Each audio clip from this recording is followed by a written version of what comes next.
তাদের সঙ্গে অসংখ্য ছাত্র যুবরা আছে যারা আজকে সমাবেশে এসছেন, যারা সংগঠনের ভেতরে আছেন, এখনও অবধি অনেকে ভেতরে নেই, বাইরে দাঁড়িয়ে আছেন। আমরা এই সবার জন্য বলছি, আমাদের ঝান্ডাটা না সস্তা নয়, খুব দামি ঝান্ডা। এটা একবার হাতে ধরা মানে এর দায় এবং দায়িত্ব দুটোই নিজের কাঁধে নেওয়া। আর ডিওয়াইএফআই এর ঝান্ডা যখন হাতে ধরেছি তখন মইদুলের মতন শেষ দিন অবধি এই ঝান্ডা কাঁধে আর হাতে ধরে রাখতে হবে। সেই সাহস আর সেই জেদটা নিজেদের মধ্যে রাখতে হবে। ये झंडा पकड़ना इतना आसान नहीं है, इस झंडा इतना भारी है कि आपका कंधा भी बैठ सकता है, किंतु আপনি বসে যেতে পারবেন না। তাই যারা ঝান্ডা ধরছি, যারা ঝান্ডা প্রতিদিন ধরছি আর আজকে যারা ধরলেন, তাদের কাছে আমাদের একটাই আবেদন, এ অনেক গর্বের ঝান্ডা, এ অনেক অহংকারের ঝান্ডা, এ অনেক আত্মত্যাগের ঝান্ডা, এ অনেক স্বপ্নের ঝান্ডা। এর মর্যাদা যাতে কোথাও এক চুল না কমে তার দায়িত্বও আমাদেরকে নিতে হবে।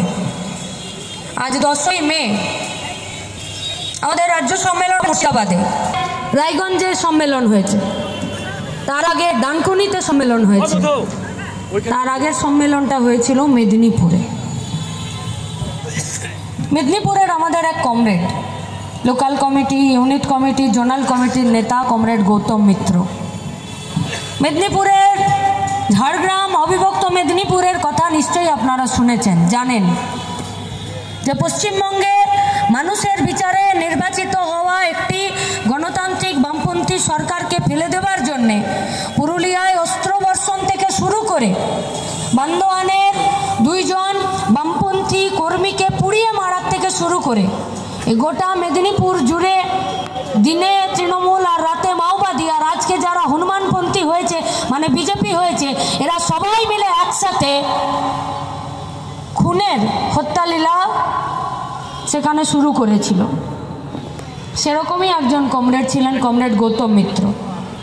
এই যেমন আজকে আমি টুকাই মানে শুভ্রজিৎ দাস এই জেলার সেক্রেটারি, কমরেড সুনীল মাহাতো আমাদের পুরুলিয়া জেলার নেতা, ধ্রুব আমরা যেমন রাজ্যের সেক্রেটারিয়েট মেম্বার, কমরেড গৌতম মিত্র আমাদের রাজ্যের সম্পাদক মণ্ডলীর সদস্য।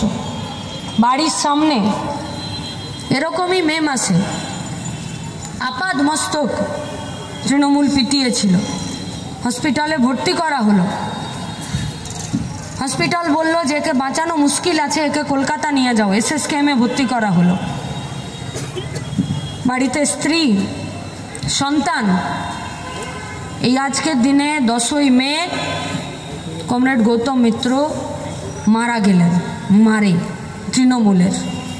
কেউ ধরা পড়েছে না, কেউ শাস্তি পেয়েছে না। কেন পেল না?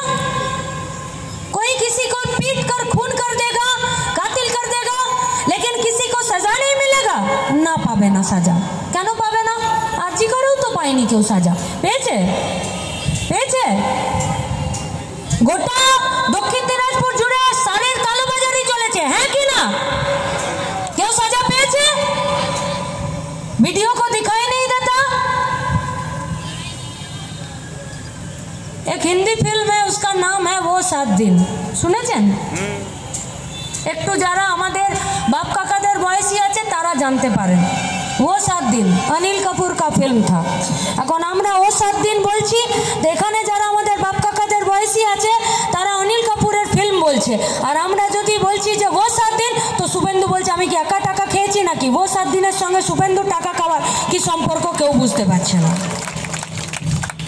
কিন্তু যখন 26,000-এর চাকরি চলে যায় তখন সবাই বলছে এটা তো 2 2 4। এইখানেই শুভেন্দু 7 দিন হোটেল ভাড়া নিয়ে টাকা তুলে নিয়ে আর ব্যাগে পুরে নিয়ে গেছিল চাকরি বিক্রি করার। সাজা হুয়া কিসি কো? কিসি কো না। কেন হয় না?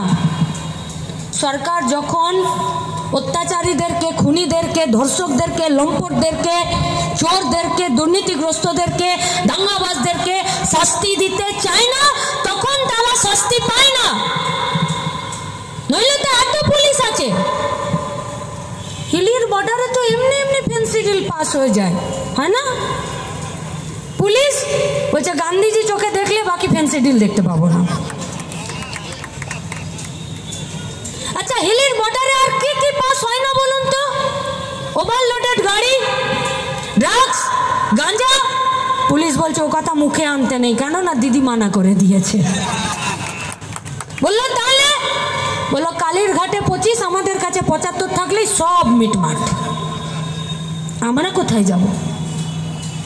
আমরা बेकार छात्र युवरा। हाँ, 21वां सम्मेलन का खुला अधिवेशन है। আমরা আমাদের মঞ্চ থেকে কমরেড দীনেশ মজুমদার, কমরেড বুদ্ধদেব ভট্টাচার্য এই সংগঠনের যে সংগঠনের ভিত স্থাপন করেছিলেন ভগৎ সিংরা, সেই সংগঠনকে আগামী দিনে এগিয়ে নিয়ে যেতে চাইছি সমাজতন্ত্র প্রতিষ্ঠা করার লক্ষ্যে। সমাজতন্ত্র মানে সবাইকে খেতে খেতে হবে, কেউ নিজে ভরি বাড়াতে পারবে না, এর নাম হলো সমাজতন্ত্র। এর বাইরে আর কাউকে সমাজতন্ত্র বলে না। এইটাই তো চাইছি, এর বাইরে তো কিছু চাই না।